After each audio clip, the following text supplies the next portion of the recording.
I think today's subject is a lot of fun, so thank you for joining me. And welcome to the South Carolina Confederate Relic Room and Military Museum's latest rendition of Homeschool Friday. So, sea stories today. And if you've been joining in with any of the American Hero Tales short sessions we've been doing, October featured some sea stories there too. If you haven't been joining in with those, they're appearing one at a time on our website as YouTube videos, and you can catch up. But conflict at sea is it's a different environment, obviously, than fighting on land. And battles at sea are something that generate great adventure stories and leadership lessons. But today we're looking at a different form of strategy, and some different adventure stories come out of that too. A little bit of background for those of you who didn't do the privateering lesson. Controlling the sea in the past and in the present, it's a major part of strategy. And in the American Revolution and in the War of 1812, the United States, with many, many sailors, skilled sailors who made their living fishing in dangerous conditions, carrying goods from one continent to another, often dodging the tax man and smuggling. So we were a nation that was rich in ships and in sailors, and not necessarily in warships.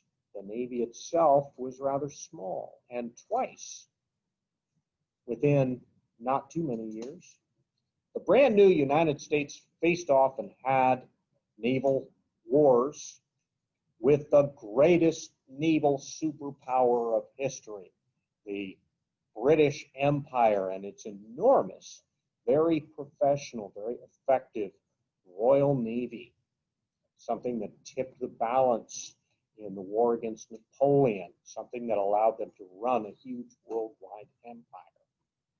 And so what did we do in these wars, in the American Revolution in 1812? One thing we did, just as on land, we had often small bands of armed men harassing the giant professional British army. Out at sea, we had a sort of guerrilla warfare as well, and it was based on our privateers. And we did a lesson on those last week. Today, we're going to move forward in time, forward in strategy, and look at how that strategy carried forward in two later wars. And specifically, we're going to look at the careers of two ships. One of them, a Confederate ship in the war with the Union in the 1860s. One of them, a German ship in World War I. So, some great sea stories here. They may very well inspire you to do some additional reading, because there's only so much we can cover in the time together. But the ships I'm going to be talking about today, they fall under that heading of commerce raiders. And I've called them gentlemen of fortune and misfortune. The commerce raider. Commerce is, you know what commercial is? It's carrying out something to carry out business. And raiding commerce is attacking the other guy's businesses, specifically through his merchant ships that carry goods back and forth. And a raider Well, a raider is somebody who strikes and goes away. And these commerce raiders that we're talking about, the two ships we're going to tackle today, there they are side by side as they never were in real life. One of them over on the right, the square rigged ship, the big sailing ship, that is the Confederate States ship Shenandoah. The Shenandoah, commanded by Captain James Waddell, traveled all the way around the globe. The other ship next to it, a steamship from half a century later, built in 1908, the SMS Emden, another commerce raider with a pretty incredible history. Two commerce raiders, one strategy. Even though it's 50 years apart, even though the technology has changed, we've got two captains who are given the same kind of mission. So, commerce raiding. This is sending out ships, often by themselves, not usually in a large group, even if they do have a partner sometimes. And they're going to go capture enemy merchant ships. That sounds a lot like what privateers did, right? Privateers would take off with a fast armed ship with extra crew on board. And what they're going to do is capture enemy ships, put some of their own men on board ships that are hopefully full of very valuable things, send that ship back to their own port, sell off all the stuff, and make a lot of money. That was what a privateer did. Remember, that word private is right in there. It was private enterprise. A privateering ship belonged to its owners, not to the government. And privateers didn't get a salary from the government. Thomas Jefferson wrote they should pay themselves at the expense of the enemy. Well, the commerce raider is going to do much the same thing. These ships are going to go out and attack enemy shipping, and it really attacking the other guy's economy, to strike the enemy right in the logistics. He wanted to attack enemy ships in order to interfere with his supplies, interfere with his economy. But a big difference is that these commerce raiders we're talking about, starting in the 1860s today, they are members of their nation's navy. They are getting a paycheck from their government, and they are not getting a bunch of money from what they capture. That's not part of their arrangement. They're not in business for themselves. Instead, they are Navy sailors with a mission. And that mission is to attack their enemies' shipping. So, one difference here is that the privateer almost never sinks on purpose the ships that he captures, because the ship itself is valuable. It's part of what he makes money from. The commerce raider almost always sinks the ship that he captures. Now, both of them are very careful to hurt as few people as possible. And if an enemy ship resists being captured, yes, there will be a fight at that point, and there may be dead and wounded at the end of that fight. But when they capture the ship, they're going to take the crew and passengers, if any, off of the ship, and then the privateer will sell the ship they've captured. The commerce raider will probably sink the ship that they've captured. And that's going to be a big difference between the two in their strategies. But they both are really more like guerrilla warfare at sea. The neither the commerce raider nor the privateer is looking for a battle. They're looking for easy targets. They are looking for enemy merchant ships full of valuable things. The privateer cares whether they're valuable when he sells them back at the market. The commerce raider cares whether they are valuable to the enemy war effort and when he can take those things away. Both of them are going to be compared with pirates, especially by their enemies, but neither one is acting as a pirate. One time that commerce raiding seems appropriate, one time the strategy is often employed, is when your enemy has a great big fleet and yours is not nearly as large, and your enemy is striking at your supplies with a blockade. A bunch of ships trying to prevent you from getting the supplies that you need,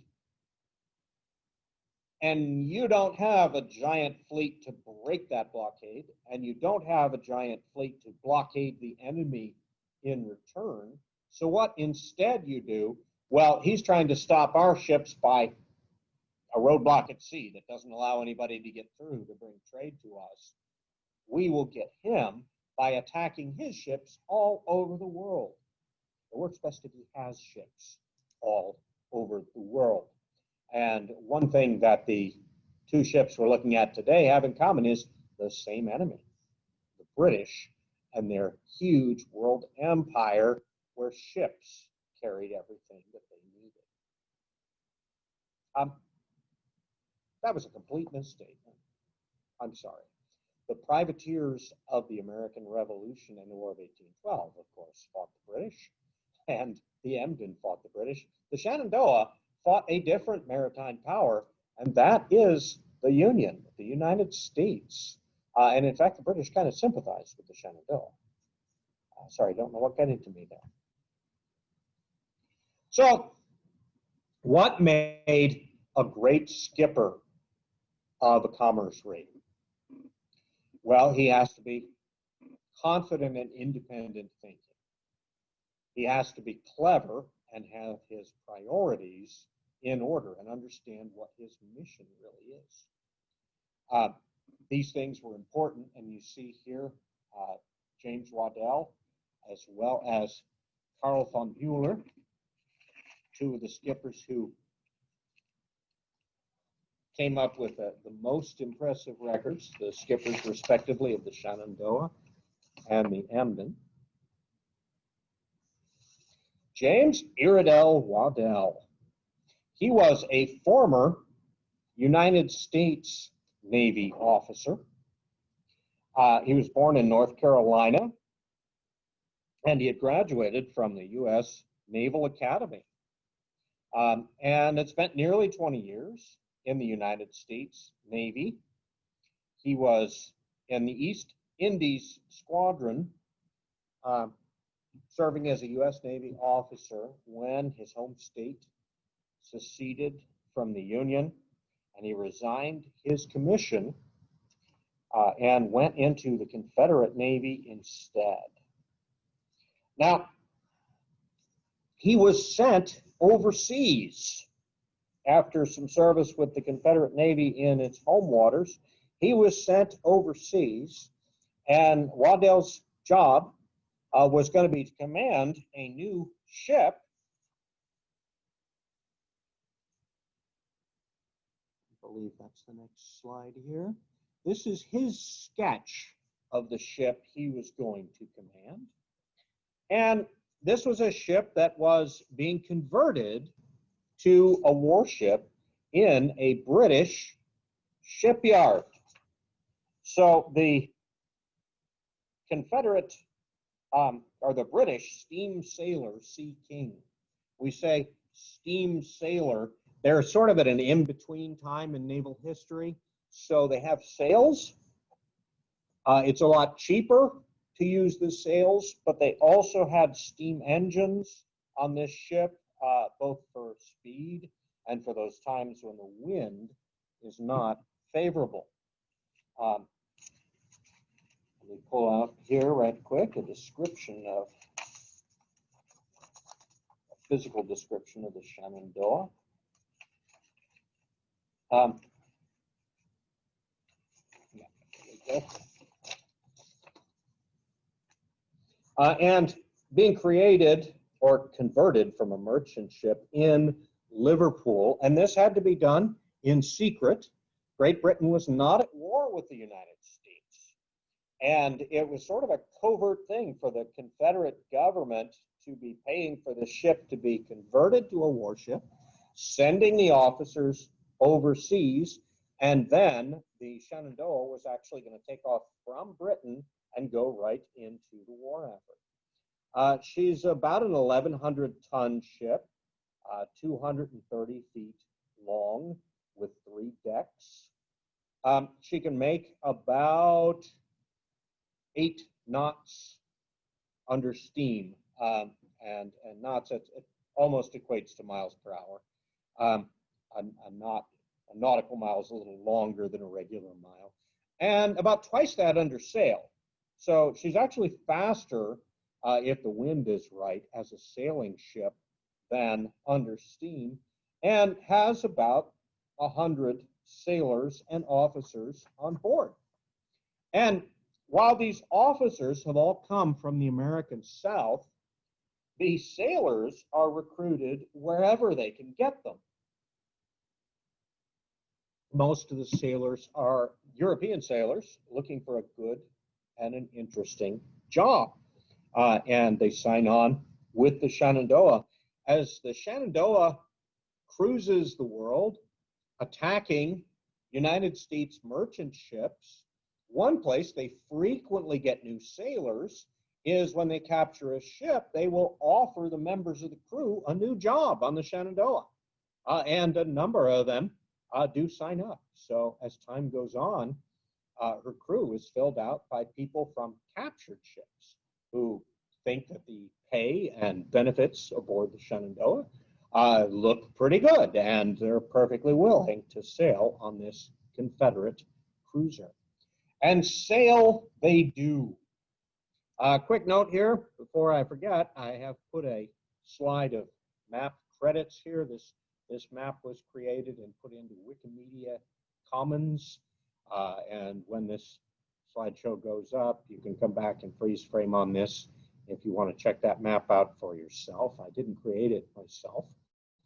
But you see here that the Shenandoah, whoops, taking off from Liverpool. All right, I'm looking for my annotation device here. Let's try this one more time. Oops. Oh no!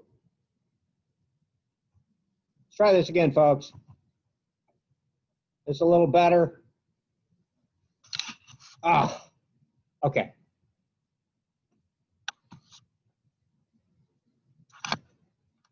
We finally seeing slides. I'm sorry. I have my slide show up on my screen, apparently not on yours. All right, well, we'll run quickly through the images we've seen so far. Here's the Emden, as well as the Shenandoah. Iredell's, James Waddell's sketch of it. Notes I've made about commerce ratings, so you didn't miss much there. And these two handsome gentlemen are the skippers we're talking about today. And there's Waddell himself, looking good in his Confederate States Navy uniform. Notice the Austrian knots on the sleeve. And here, we can see it, right? Here, we can see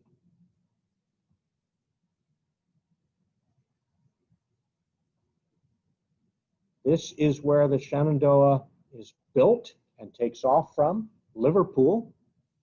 And there's United States shipping all over the world.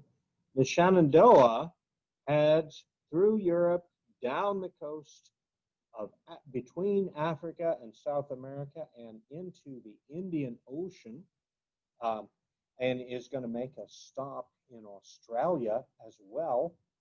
And wherever they go, and thank you, Hillary, wherever they go, they are capturing United States shipping. Now, another famous Confederate commerce raider, maybe the most famous, was the raider Alabama. Oh, and I talked about credits that you couldn't see. There are the map credits for this map. So run it back on YouTube and freeze frame that if you're looking for that particular map. But unlike the Alabama, the most famous of the Confederate raiders, Shenandoah's close. The Shenandoah never once did the Shenandoah have a pitched battle with Union ships. Union warships are looking all over for the Shenandoah, chasing her hither and yon whenever a capture is made, and the sailors who don't join the Shenandoah's crew are dropped off at a neutral port somewhere. You know, the alarm goes up, and Union ships.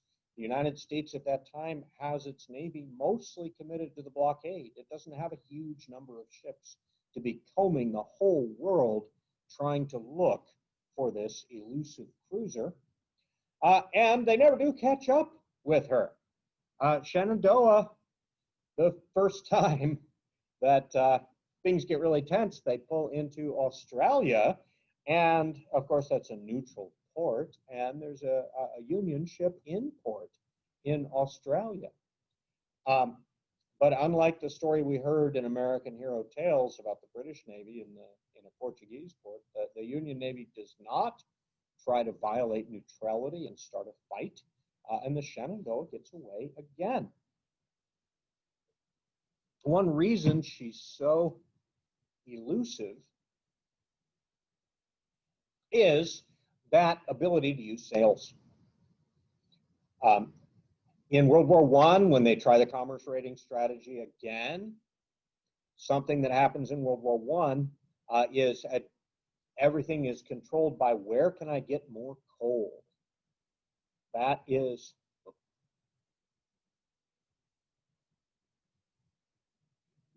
a limiting factor later on commerce raiders, is where they can get fuel. But Shenandoah, although she picks up coal and keeps it in there for emergencies, most of what she does is under sail.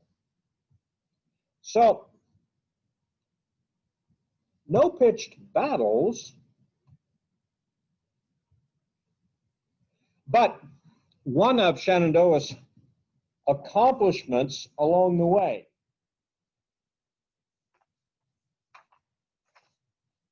is going to be a raid that she makes in the Pacific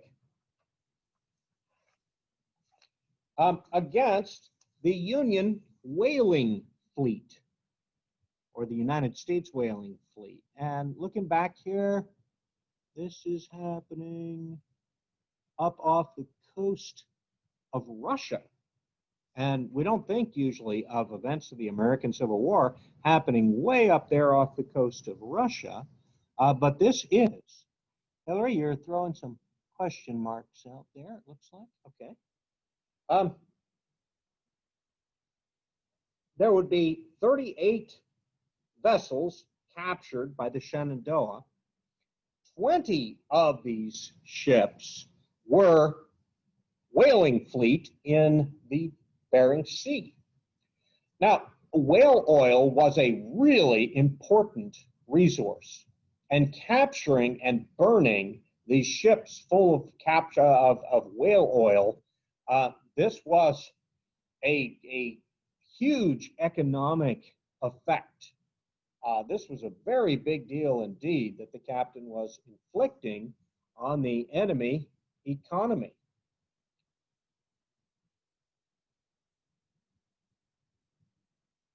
Not even on. Huh. Okay. Never mind, a little technical stuff there. So the capture and destruction of 20 whalers was a huge blow, a huge achievement for a commerce raider, and an enormous mistake. Because it turned out, communications being rather slow, that Captain Waddell has attacked the Union whaling fleet, and remember, they haven't hurt any sailors. They capture the ship. They bring the crew off the ship and drop them off someplace neutral, like Japan was nearby. But neither they nor the ships that they're attacking had any idea that the war had been over for months and months. This would happen in the summer of 1865. And this cartoon would come out a little bit later, showing what happened when Captain Waddell got closer to the west coast of the United States. He had a plan. What he was going to do was raid San Francisco Harbor. And this would make quite an effect for an enemy vessel to sail into the harbor and start sinking the ships at anchor. It's a plan for something that will be remembered for generations and be a big naval exploit and really help the war effort of the Confederacy. But on the way out of San Francisco, leaving San Francisco, is a ship that he captures, and he captures that ship a couple of days out of the port of San Francisco and takes them over, and the skipper of the ship he's captured, "What are you doing?" "We've captured you." "Well, who are you, pirates?" "No, we're not pirates. We're members of the Confederate Navy." "No, you're not." "What do you mean, no, we're not? Look at this newspaper from months ago. The Confederacy has surrendered. The war is over." Well, for the Shenandoah, this is a big problem because they've been operating now for months and caused millions and millions of dollars in loss. And more than 20 of their prizes, of the ships they captured, had been actually after the war was over. A fact they didn't know, but they're pretty sure that if they sail into San Francisco Harbor now and say, "Sorry, guys, we didn't know the war was over," and surrender, that they might very well be treated not as enemy sailors in an enemy navy, but as pirates. And pirates are hung. So the Shenandoah's world cruise continues at that point. They made it here off the west coast of the United States, and this is where they push their guns overboard. They disarm their ship to demonstrate they are no longer at war. But then, remember, there's no Panama Canal. They think that they will get a fair hearing for the mistake that they've made if they return all the way to where the ship was constructed in the first place in Great Britain.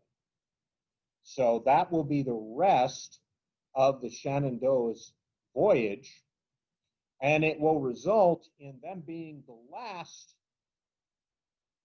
There's a wonderful book about the Shenandoah based mostly on the writings of the first officer, and it's called Last Flag Down. The last Confederate battle ensign flying was the flag of the Shenandoah. And it would be the autumn of 1865 that she came into Liverpool. And this is a British cartoon making fun of their fate, in a sense. You can see the Austrian knot on the sleeve there of the Rip Van Winkle figure. Rip Van Winkle was the man who slept for decades and then woke up to find everything different. And so they're showing here the captain of the Shenandoah as Rip Van Winkle.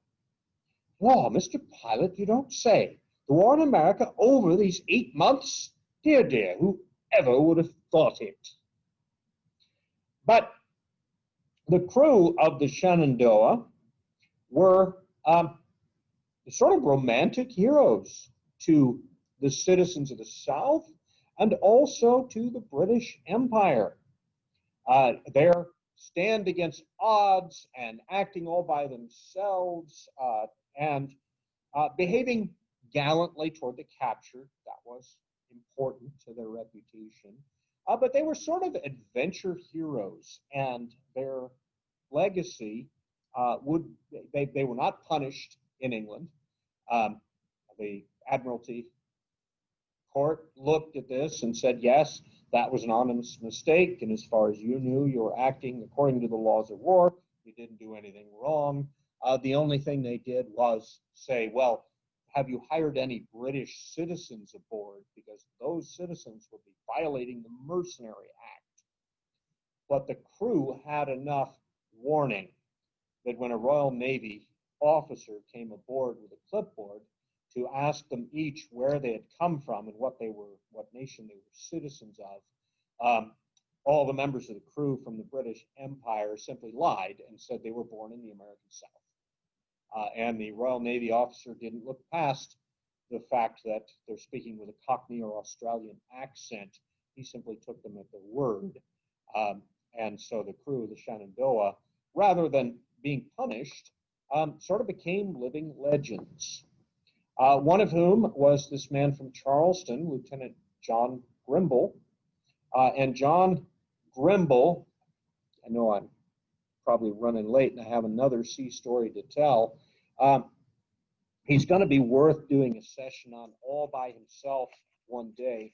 He was the longest serving Confederate officer from South Carolina because he joined at the very outset of the war, and then he served well past the war technically being over.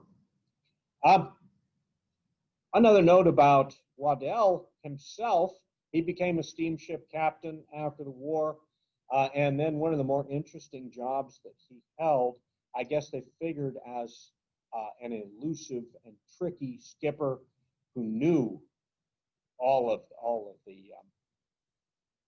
the ways to evade and all the strategies to get away from folks who were looking for you. They say send a thief to catch one. And so Captain Waddell actually was hired by the state of Maryland to run his own little fleet in Chesapeake Bay, his job being to catch oyster poachers. He was the enforcement of the oyster fisheries off of Maryland, was this former famous Confederate commerce raider skipper.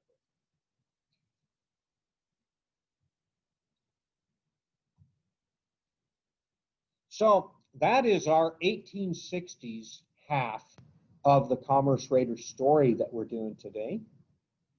The other half of our Commerce Raider story, and a couple of times this year, I'm doing Homeschool Fridays that are comparing one war with another, one leader with another, looking at how the same strategy played out in two places. And these raiders of the 1860s were studied as militaries around the world made their plans for what if we have a war again. The Germans, in particular, one of the things the German Navy, one second, I have a special request. Hillary, what is it? You should be able to unmute yourself, if I'm not mistaken.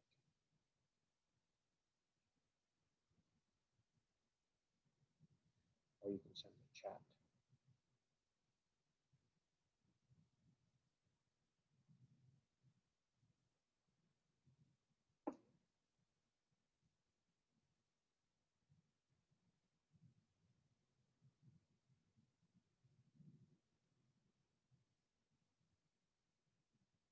Oh, hold on.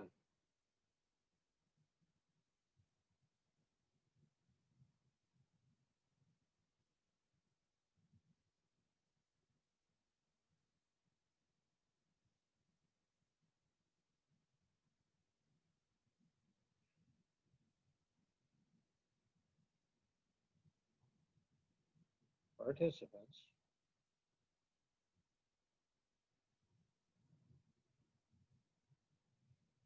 Hillary, please try again now. There you go. Excuse me. You are now unmuted. Is your mic How working? old was the guy you were talking about?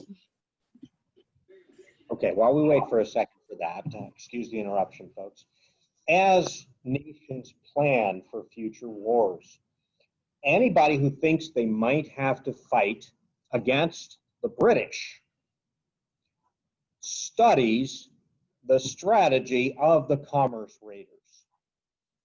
Because even though the Confederate commerce raiders did not cause the Confederacy to win the war, they had become legends. They had had quite a bit of effect for very few ships.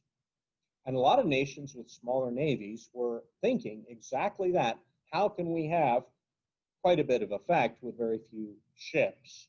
And if we are blockaded by the British, because pretty much the British were the only ones you worried about blockading you, if you were a medium-sized nation. If we're blockaded, how can we strike back? And commerce raiders looked like a pretty good strategy for that. And one of the nations that paid attention to that was Germany. Now, Germany was also looking, how old was, okay, one second. Let me finish this thought, Hillary. One of the, excuse me, the commerce raider strategy is going to be a way to strike back at the blockade. One of the other things the Germans are looking at the same time in history is also a Confederate innovation, and it was also directed because of a blockade, and that was the submarine. So in World War I, we're going to see two very different strategies going on at the same time, and one of them is particularly ruthless and modern, and one of them is much more old-fashioned and also much more sort of gallant and chivalrous. Because when a U-boat skipper commanding a submarine sinks a ship, he doesn't even have the option of capturing the ship and taking the ship's whole crew aboard his tiny U-boat where they wouldn't fit anyway, and then sinking the enemy ship and making sure there's no loss of life and being very careful to protect everyone aboard if he can. His craft is too small for that and even too slow for that. If a U-boat skipper tried to follow the rules of commerce warfare, and so he surfaces his U-boat next to the enemy he wants to sink, and he says, hey, you're captured now.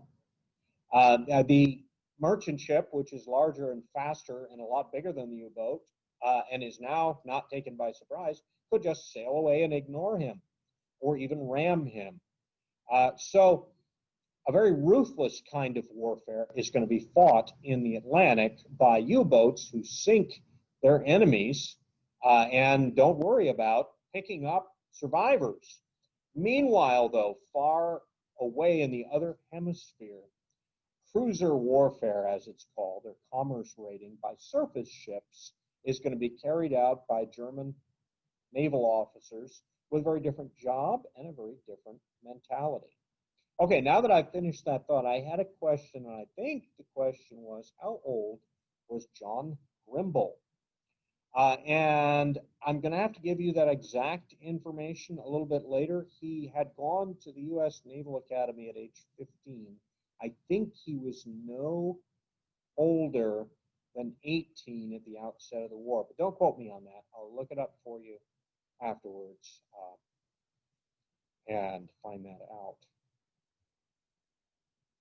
So, to return to our second sea story for today.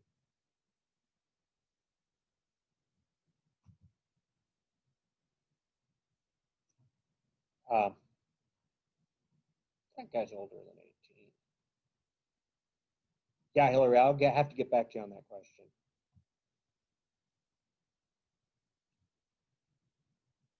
Here we have another skipper destined to become famous by raiding enemy commerce, Carl Friedrich Max von Müller. Another little note, by the way, about the ships that we're comparing. We're very balanced today. We have a girl and a boy. You see, ships in English and following English customs are always referred to as she, whereas ship in German is a masculine noun, and British ships are referred, and German ships are referred to as he. So the SMS Emden is a boy ship, where the Shenandoah, of course, was a lady. But their mission, as I said, is the same. And just like the Shenandoah was converted from a merchant ship, the Emden is a cruiser, but on a merchant ship hull and designed to appear like a merchant ship from a distance. So here we have plans of the Emden, and then you can compare the plans with what she looked like from a distance, much like a tramp steamer. And what a tramp steamer was a ship that picked up cargoes where it could. In the British Empire, tramp steamers usually carried coal away from Great Britain out into the empire, sold the coal out in the empire, and brought back whatever was on sale at the port where they dropped off the coal. In the case of German tramp steamers, they usually were taking passengers out to somewhere else in the world, often people who were emigrating, coming through Germany from Russia, taking them to the New World or wherever else they were bound, buying cargoes and bringing them back. But Emden looked like a fairly typical tramp steamer from a distance, and her guns were deliberately designed to be hidden. If we think about what makes a good commerce raider, it wasn't necessarily about being the fastest ship out there, and it certainly wasn't about having the heaviest armament. Instead, it was about being the most inconspicuous ship out there. And you usually identified a ship, a lookout would study the silhouettes of different ships. So one thing that the Emden made use of on various occasions was an extra smokestack made out of canvas that could turn her from her three smokestack self into masquerading as a four smokestack ship. And there were other differences that they could make by lifting and lowering fake pieces so that she'd look like a different ship from a distance and just sort of blend in. Emden's journey would also be an epic one, although this one, and again, some map credits for you here, this time it's a private user who took a Wikimedia Commons map and turned it into a diagram of the Emden's journeys around the Indian Ocean. But this up here is India itself, the jewel in the crown of the British Empire. And before World War I, the German squadron, naval squadron in the Far East, and the British naval squadron in the Far East regarded each other as good friends and would get together and have soccer games and festivals together and so forth. And as the tensions grew between their nations at home, all of the Europeans in Asia, so far from home, watched, pretty sure that nothing really bad would come of it, and still with a good deal of sort of fellow feeling towards each other. So there was a great deal of shock and trauma among the members of those squadrons when they realized that people that they had got to know pretty well, and they felt like were their fellow Europeans in a faraway and rather different world in Asia, were now their national enemies. But Emden most certainly did her job. Unlike the Shenandoah, the Emden would actually fight pitched battles against enemy naval forces twice. But that wasn't most of what this little ship did. Most of what the Emden did was move around the Indian Ocean, capturing British flagged merchant ships and Allied flagged merchant ships. And when Emden made a capture, she would loot the enemy ship of coal. Coal was critical. She had to capture her fuel at regular intervals, and there was nothing better that they liked than capturing a ship that had high quality Welsh coal in it, which had more bang for the buck and as well produced much less smoke, which was important to them. But other than looting the coal and anything particularly edible that they wanted, the Emden was not, again, a privateer or a pirate ship, but a ship whose job was to wreck enemy shipping, and they would destroy and sink the merchant ships that they captured, taking more and more and more prisoners on board with each capture. And then every once in a while, they'd capture a ship, and instead of sinking it, they would put all the prisoners aboard it and say, okay, we don't have room anymore, take these folks away. Of course, as soon as those prisoners got to a port, they would report everything they knew about the Emden. So the Emden would usually try to give them a false impression of what they were doing next, just before they allowed a bunch of prisoners to go. But their dodging around the Indian Ocean almost turned them into folk heroes. In fact, there was even a soap company in British India which learned that in the looting of one of the ships, the crew of the Emden had gotten a case of their soap to refresh the soap they'd run out of. And this soap company put in its advertisements, favored by the SMS Emden. So there was sort of a humorous cast to the whole thing, although the British did not find it humorous at all when the Emden did something that no pirate or privateer would have done, because there was no profit in it, which was to stop and shell some oil refineries and set those on fire, which of course was quite a blow to the British supply system. Emden would fight a pitched battle against Russian and French forces, the Battle of Penang. And at this Battle of Penang, this auxiliary cruiser, as she was called, converted tramp steamer, sank both a Russian cruiser and a French destroyer. An extremely impressive feat. And we're not going to go into a long story about the Battle of Penang today. But if you want to look into it, there's a lot that to read about it. In fact, let me mention, in case I forget, two really interesting books. Now, I mentioned Last Flag Down, I hope, a book about the world cruise of the CSS Shenandoah. A wonderful book and a wonderful audio book if you want to dig into it. Parents, this is probably for high school level.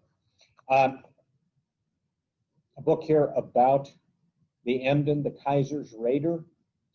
This one is actually written by the first officer of the Emden, or the executive officer of the Emden, the guy right below the captain. Of course, it's translated in English.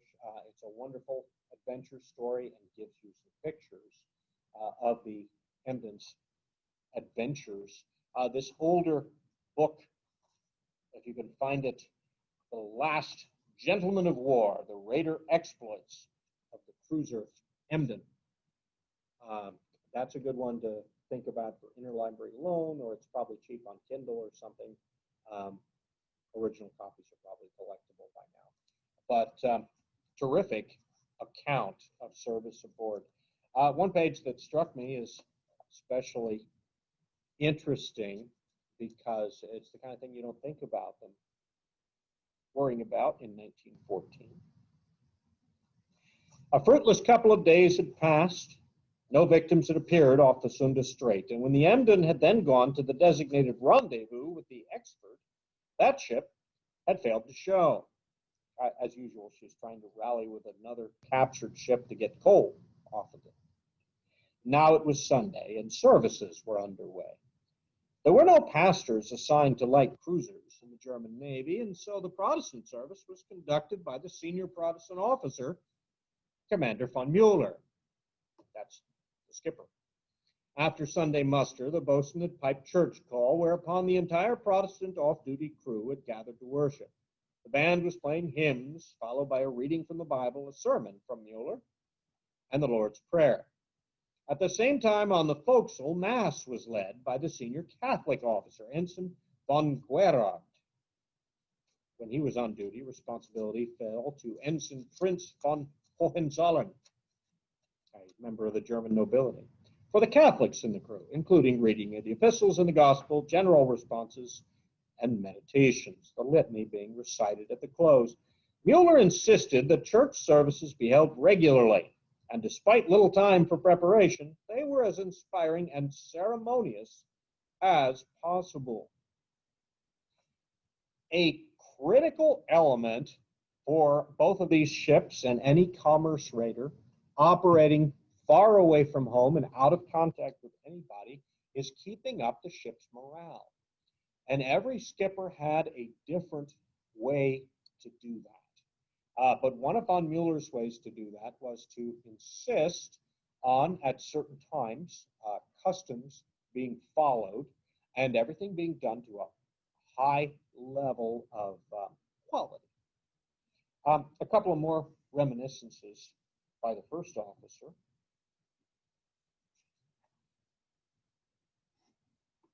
Just to give you an idea what the men are thinking about as they dodge about the Indian Ocean. And I say dodge about, but remember, they're not moving very quickly. They're just trying to move inconspicuously.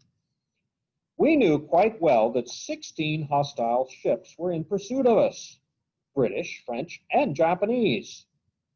We never had any information with regard to the position of these ships or their character, which could matter very little to us, since the Emden was the smallest and least formidable of all the warships in the Indian Ocean. There was not a hostile cruiser she was likely to meet that was not her superior in strength. That Emden's career must soon be cut short was a prospect of which everyone aboard her felt certain. Many hounds are certain death to the hare. That's an extra leadership problem when Captain von Mueller is dealing with a crew who believe that it's a matter of time, that their exploits will be brought short. But proudly, he writes a little later, within a comparatively small expanse of the sea, Emden continued to do her part, constantly pursued by 16 hostile warships, compelled to remain close to the usual steamship routes.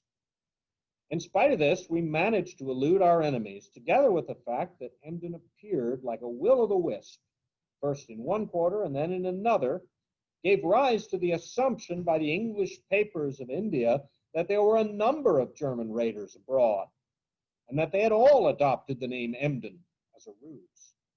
In course of time, we ceased to be called the Emden at all, and were generally known as the Flying Dutchman.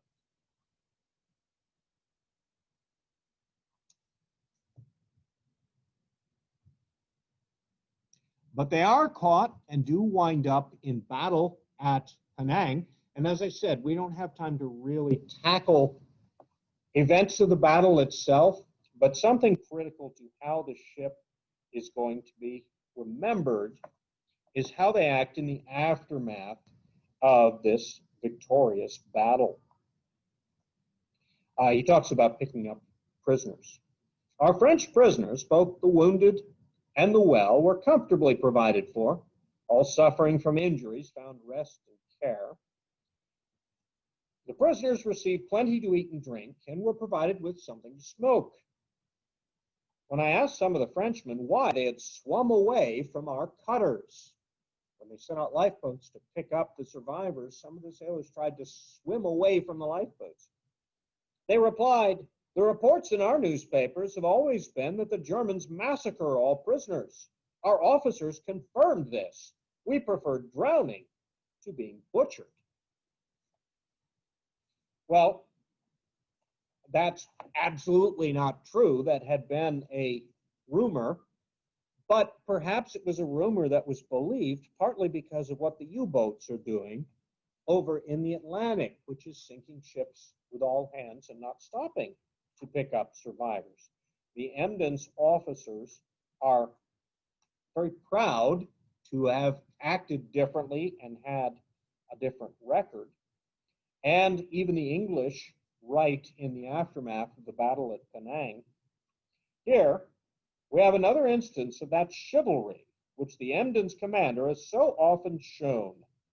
Every minute was of incalculable importance to him, as at any moment other French torpedo boats might have come out to attack him, but with no thought of the danger he stopped his ships and sent boats out to pick up the survivors before proceeding on his way. As the saying goes, he played the game." And this mark of respect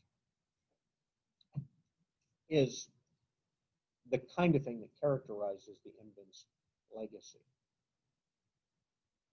Well, that legacy will come to an end when Emden is caught, finally, by British and Australian ships and sunk, and most of the crew captured. But there's another sea story that follows it, and it's the sea story of the second officer, von Buche.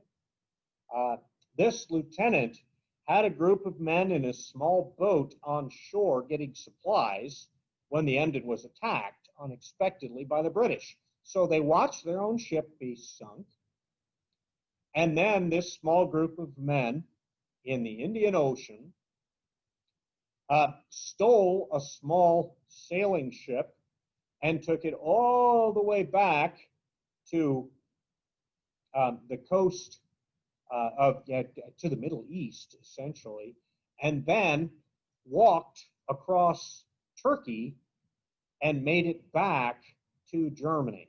And that in itself is just a wonderful story, if you want to look it up, of a very resourceful and clever group of men. So, the legacy of these raiders.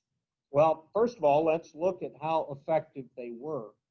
The Shenandoah captured and destroyed 38 ships, including that huge blow to the whaling fleet. The Emden destroyed 2 warships and sank or captured 17 ships, another 4 being captured and released. So each of these had a considerable effect in their theater of war. Another part of the legacy of the raiders, especially in a world that now had radios in order to track down where an enemy raider might be, the Shenandoah made it all the way through the war and even for months afterwards without ever being apprehended. In World War I, it was already figured out that a commerce raider was going to get caught sooner or later. That when you committed a ship and a crew to commerce raiding, they're going to end as casualties or prisoners of war. And so that was something that had changed over those 50 years. And would the strategy be tried again? Yes, one more time in World War II. The Germans again field some commerce raiders, none of which last for very long. They have an effect that's bigger than the investment of one ship and crew, but it is a gambit. It's thrown away like a pawn at the beginning of the chess game. And that's one reason that commerce raiding is going to fade. Another reason is that it's being replaced. if you wanted to attack the enemy's merchant ships during and after World War I, the new technology of the submarine was the way to do that. And so, for instance, in World War II, the United States never even considers sending commerce raiders out against the Japanese to cut their lines of supply. If they sent surface ships out to try to capture Japanese merchant ships, Japanese subs and planes will sink those surface ships. But submarines can do the job. So that's one aspect of the commerce raider. They're going to be replaced by the changing technology, and the law of war is going to kind of change to reflect that as well. And in World War II, the commerce raider skippers are going to be looked back towards as gentlemen of an earlier era, and there's sort of a romantic image attaches to them because they fought, often deliberately wanting the reputation of being chivalrous men, merciful to their enemies, and especially to non-combatants. So that was what was known as cruiser warfare, a single ship or a couple of ships operating together having a disproportionate effect by attacking the enemy economy. Now, as I often do, I hopped about a bit today, and I appreciate you all being patient with me, and I encourage you to read further about these great sea stories. They're some of the epic sea stories of all time.